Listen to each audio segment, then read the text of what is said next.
What is going on, guys? In today's video, I'm going to be showing you 3 of the main things that have helped me be able to quit my 9-to-5 job, work from anywhere that I want, move into my own place here. As you can see, we're in my little place, and how I was able to buy this car right here, as you can see, in cash just about a month ago. It's nothing crazy, but it is something that I'm proud of. So in this video, I'm going to be going over 3 of the main things that actually help me achieve all of these. So if that interests you, stick around and let's do this. Before we do that though, I need to grab my keys. So let's do that. Right there. Guys, today's video is something that I want to get into because I have never really done a vloggy type video like this. So I wanted to do it today and talk about the 3 things while bringing you guys along with me for what I gotta do today. I'm first gonna get the car washed because it's absolutely filthy, so we'll get that done.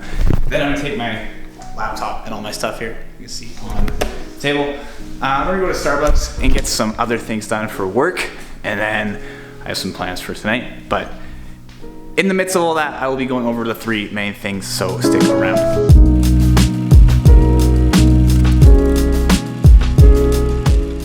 Nice view from the backyard. Entrance, as you can see. Just filthy. Oh. Super dirty, so we need to get very clean. Okay, so while I'm waiting for this car wash, there's someone in there. Let's go over number 1 here, which is being consistent and staying linear to my focuses and not letting other things distract me while I'm focusing on my publishing business. So when it came to succeeding with this first thing, it was sticking to maybe 1 or 2 niches within my publishing business and not venturing out into like 5 different niches and making a bunch of different books about all those different niches, because that way you're gonna be spreading yourself thin and you won't be able to get as much work and as much high quality work put into your books as if you're just sticking around to 1 or 2 niches and then that's it. When you start diverging into a bunch of different niches, it just kills production. And when you stick with 1 to 2, it allows you to focus on them, make high quality books, become an authority in that niche or those 2 niches, and really start to get tons of reviews. The snowball effect starts to come into a play and things start to compound when it comes to generating income from the sales, because your books start ranking high on the first pages, people start noticing them, more reviews add to them, and then people just start buying them more and more because that snowball effect starts to come into a play, like I said. So that's reason number 1. I'm gonna have to pull into the car wash here. The person is done, so give me a second. Okay, we're in the car wash now, as you can see.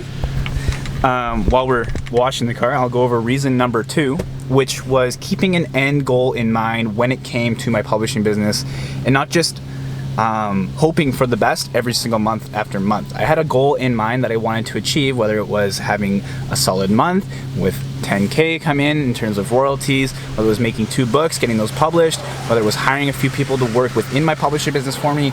I always was setting goals within my publishing business to achieve that next step ahead. So I had this kind of, in the back of my head, I knew I wanted to achieve this certain thing every single month. That way you're not going into things blindly and you're not just wasting your time on a bunch of different things that you may not want to be doing, but you don't have that goal set, so you don't know if you need to be doing it or not, if that makes sense. So when it came to setting these goals and all these kind of things, I had certain things in check. When it came to my accounting, I had an accountant who was running my numbers for me, doing all my books, keeping things organized so I could keep track of those certain things.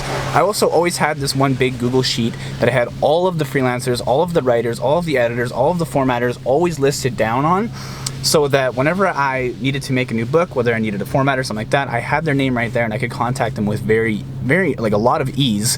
Just get in there, contact them, and get it done, because I could get things done just like that. It was a really good system that I had, and with this system, it allowed me to set these goals so I could achieve them every single month. And ever since the beginning, and we got the cool, before I get into the last part here, we got the cool soap coming in here.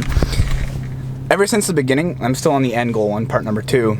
I knew that I wanted to expand outside of publishing and do other things. So whether it be with my free course, my paid course, my one-on-one coaching, I knew I wanted to do that. So in the back of my head, I always had that in mind. And I also wanted to expand outside of publishing in the way of selling my publishing business. So back in May, I was able to sell part of my publishing business. I sold a couple of different brands within it, which really helped in terms of getting a nice chunk of income come in, so I could put that income and invest it into other things. Sorry, it's getting loud here. Hopefully that makes sense for you guys, because there's tons of different things you can do, but if you set certain goals within your business, it doesn't matter what business it is. It could be publishing, it could be FBA, it could be drop shipping. But if you set those certain specific goals, you have things to achieve and you have certain things you need to do in order to get to those goals, so it makes things a lot easier to achieve them and you're not just doing things blindly all the time. Finally, reason number 3, and I know this is super cliche, and we got like very loud wash coming in. Sorry. Kind of cliche, but I didn't let any of my downs stop me from pushing ahead. Persistence is key when it comes to online business, and especially with publishing. You're gonna have a lot of downs, but there's also gonna be those ups, and you have to live off of those ups, use them as catapults to keep moving forward, even when you're in a down area. Maybe you have a few books that just aren't doing as good as you want them to. Maybe you spent too much on Amazon ads and you're kind of in the red for 1 month. Don't let those small little things stop you, because to be completely honest with you, that is what business is. You're gonna have downs. Not everything is gonna be all roses and butterflies all the time.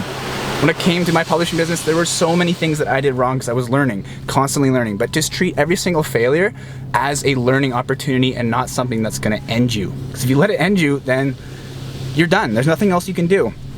If this is something you truly want to achieve, you have to expect those failures to come into play. And when they do come into play, don't let them get you down, okay? That's reason number 3. And I'm gonna go over one last thing in just a second here, which will be reason number 4. So make sure you stick around. I gotta drive out and dry off my car now. I literally just get this thing washed, and it wasn't before I pulled into the washing bay, but now after I pull out, it's raining. I don't know if you guys can see that, but it's decided to rain now. But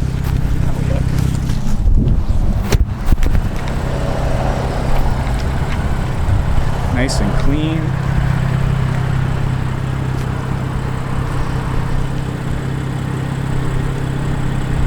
But it's gonna get dirty now because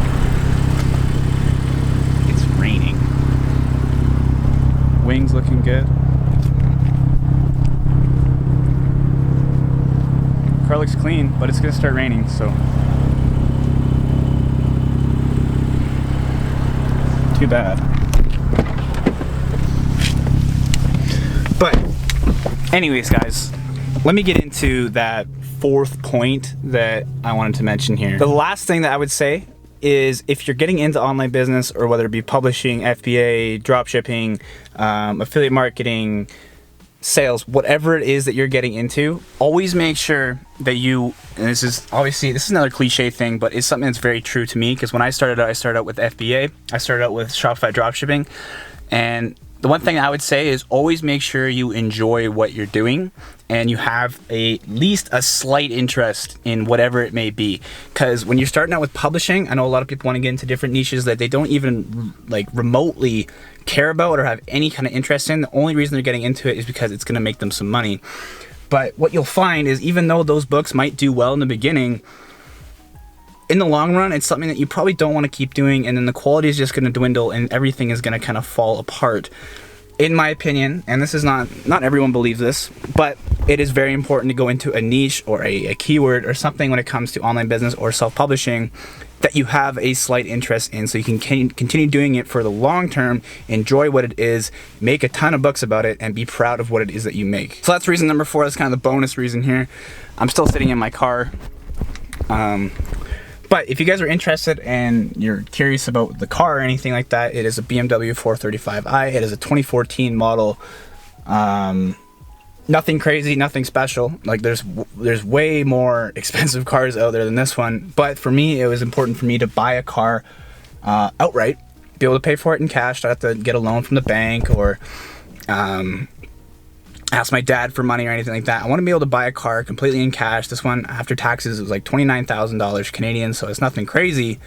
But for me, it's something that I'm proud of and something I want to do for a while. So that's why I want to make this video. So if you guys enjoyed it, make sure you drop a like on the video, subscribe, and hit the notification bell so you know when I post new videos. I post videos about self-publishing, lifestyle, and I'm going to try doing these kind of vlog style videos more often. I kind of like it. It kind of shakes it up a little bit. So if you guys enjoyed it, again, make sure you subscribe and turn the notification bell. I try to post videos every single week. So if you like this one, hopefully drop a like, and I'll see you in the next one. Peace.